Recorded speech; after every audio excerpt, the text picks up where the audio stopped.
Paz do Senhor, estão me ouvindo? Então tá bom.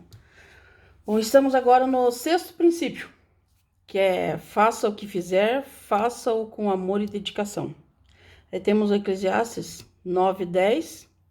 Tudo quanto te vier à mão para fazer, faze-o conforme as tuas forças, porque na sepultura para onde tu vais, não há obra, nem projeto, nem conhecimento e nem sabedoria.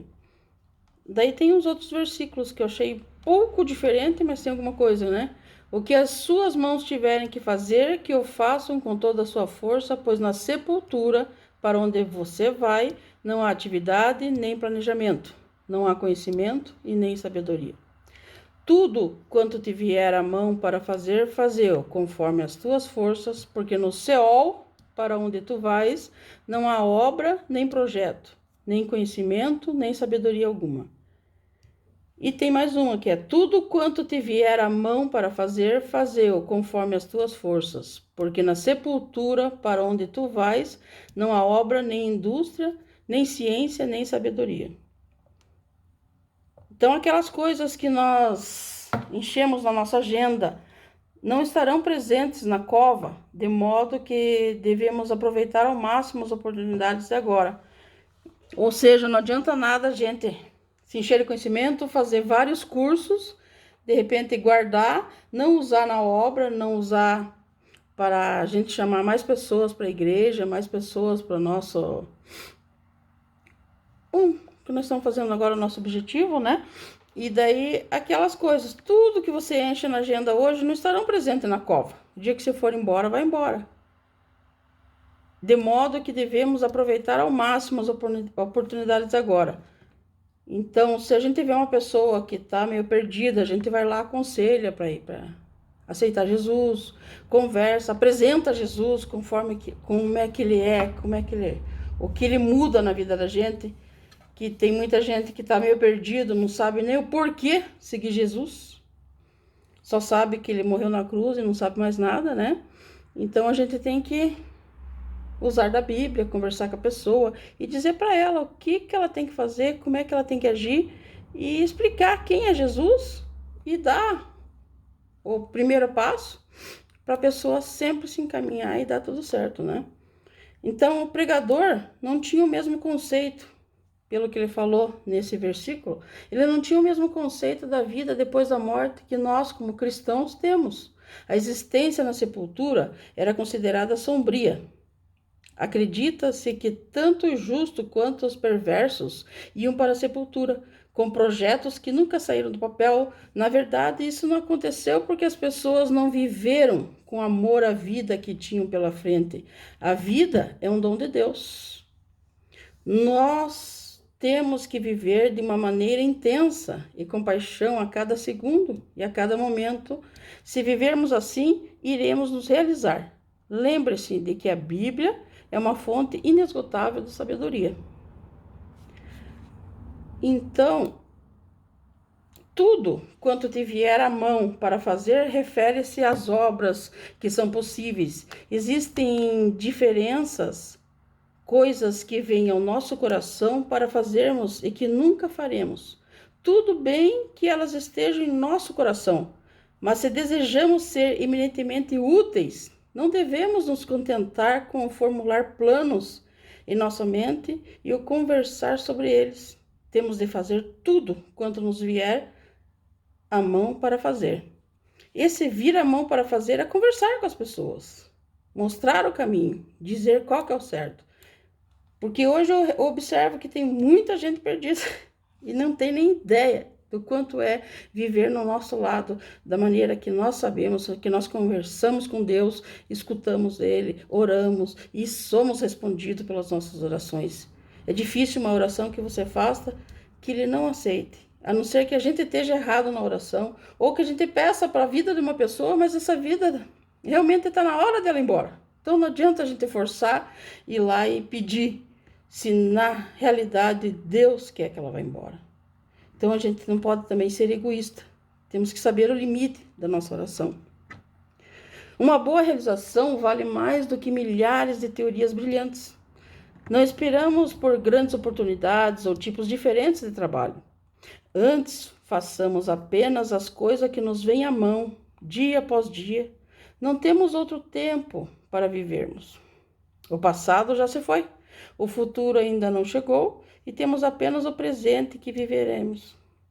Portanto, não espere até que sua experiência atinja a maturidade antes que você tente servir a Deus. Empenhe-se agora mesmo para produzir frutos. Sirva a Deus agora, mas seja cuidadoso quanto à maneira de fazer o que vem às suas mãos. Faze-o conforme as tuas forças, faça-o com prontidão. Não desperdice sua vida pensando no que você tenciona fazer amanhã, como se isso pudesse compensar a inatividade de hoje. Nenhum homem jamais serviu a Deus mediante o que será feito amanhã. Honramos a Cristo por aquilo que fazemos hoje. Coloque tudo sua alma em tudo que fizer para Cristo. Não dê a Ele um simples trabalho ordinário, feito como uma coisa que pode esperar. Quando servir a Deus, faça-o de todo o coração, alma e força. Onde está o poder de um crente? Onde que está o poder de um crente? Não está nele mesmo, pois ele é a fraqueza completa. O poder do crente está no Senhor dos Exércitos. Procuremos então a ajuda do Senhor, prossigamos com oração e fé. Quando tivermos feito o que nos veio à mão, esperemos pela bênção do Senhor. O que fizermos, então, será bem feito e não falhará em seu propósito. Alguém disse que o cemitério está cheio de canções que não foram compostas, livros que não foram escritos, projetos que nunca saíram do papel.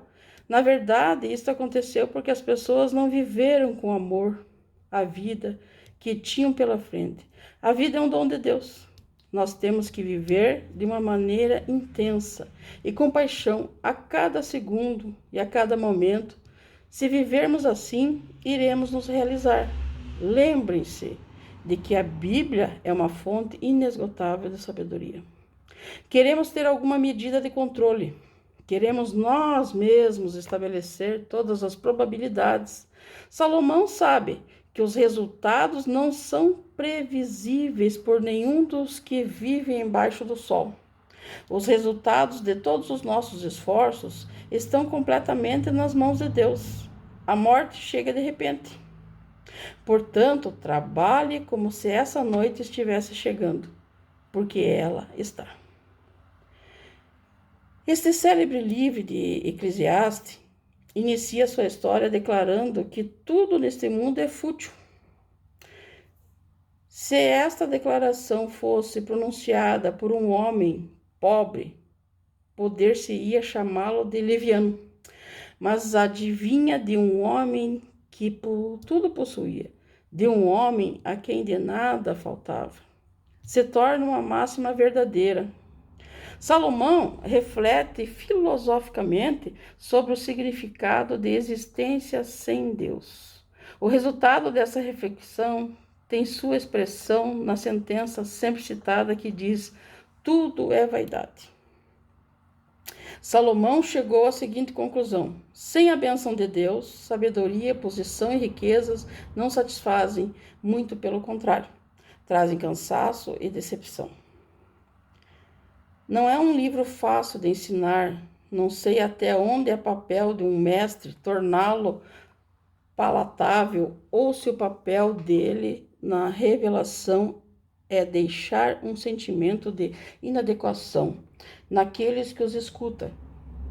Na real, não tem quem leia o Eclesiastes e não fique uma semana tentando encaixar seus conceitos sem falar nos que desistem da leitura.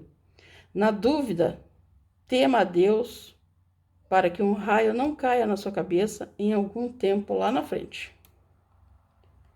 Devemos viver o hoje da melhor forma possível, porque somos incapazes de ter esperança na bênção de Deus sobre o justo, sobre o futuro, sobre o acaso e sobre a morte, que é maior rival do sábio.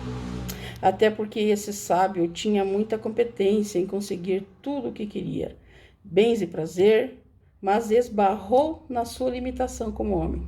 Ele não tinha poder sobre si mesmo, nem mesmo a capacidade de ser satisfeito em sua busca, muito menos tinha a fé de Deus. Estava governando com algum tipo de sentido. Nada fez sentido, diz ele.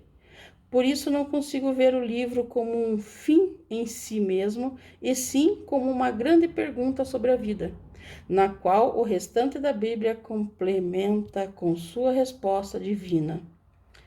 Deus é o amor. Esteve junto conosco através de seu Filho. Morreu por nós, por amor e por se importar conosco. Vendeu a morte, que é o maior inimigo do sábio.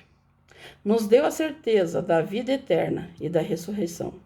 E mais, nos deu a certeza de uma vida futura junto ao Pai, onde essas aflições terão fim. Um Espírito Santo que testifica essa esperança em nossa alma.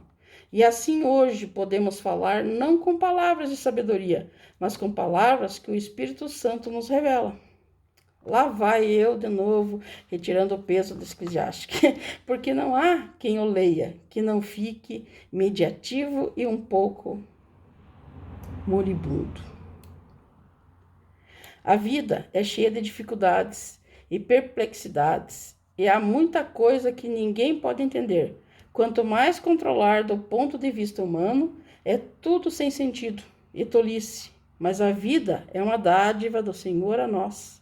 E Ele que a desfrutemos e a usemos para a sua glória.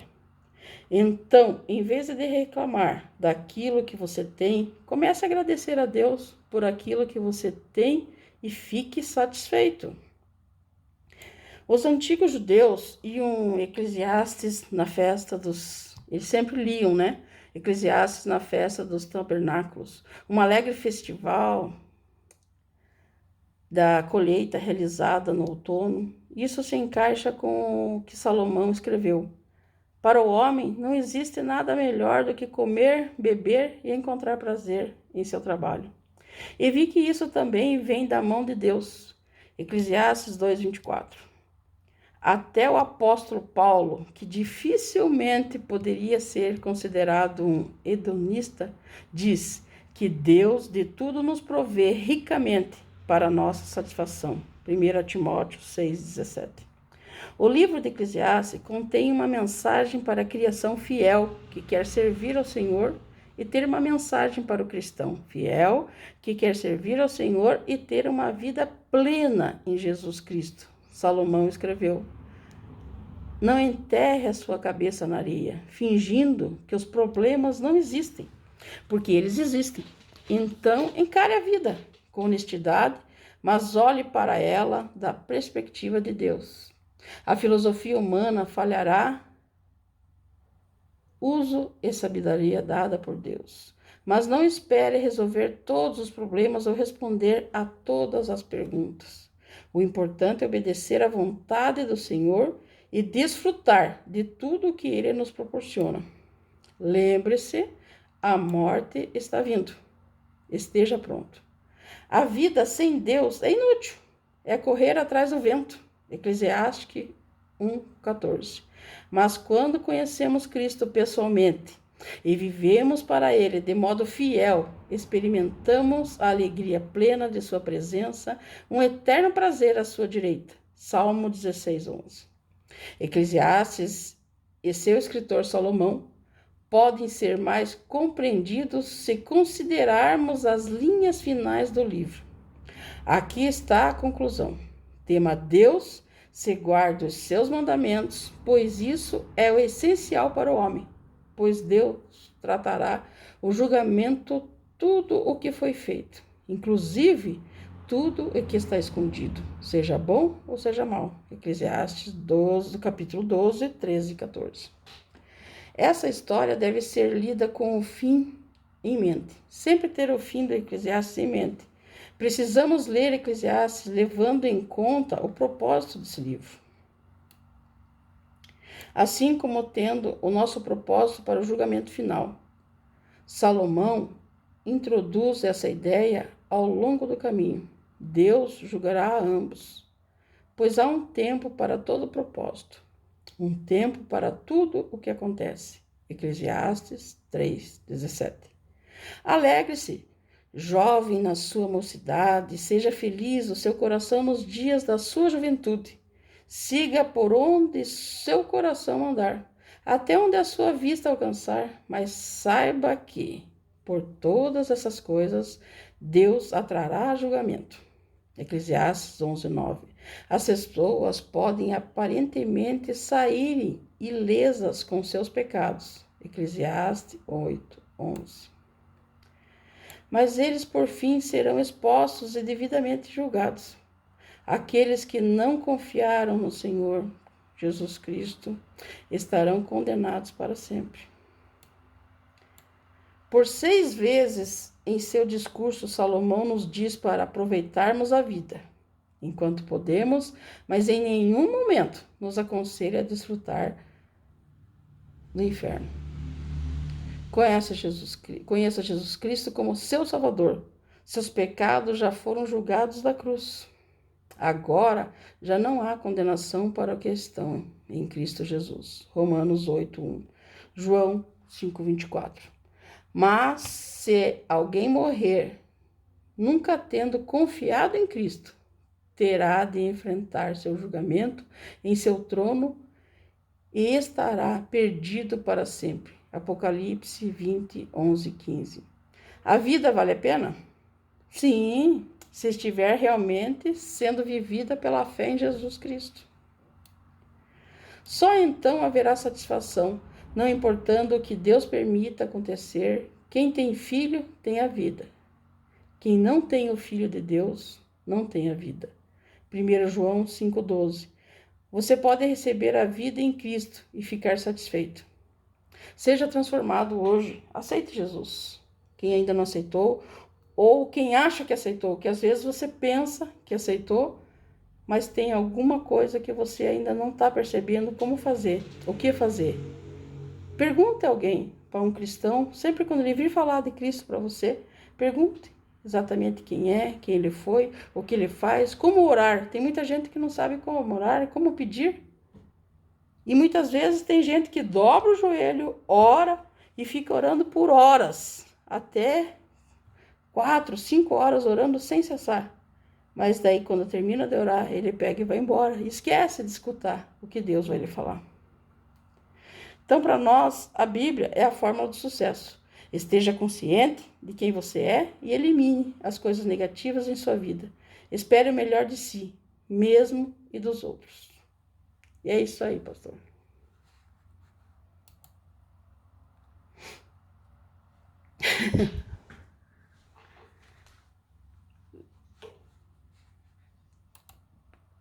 Sim, obrigado pela oportunidade.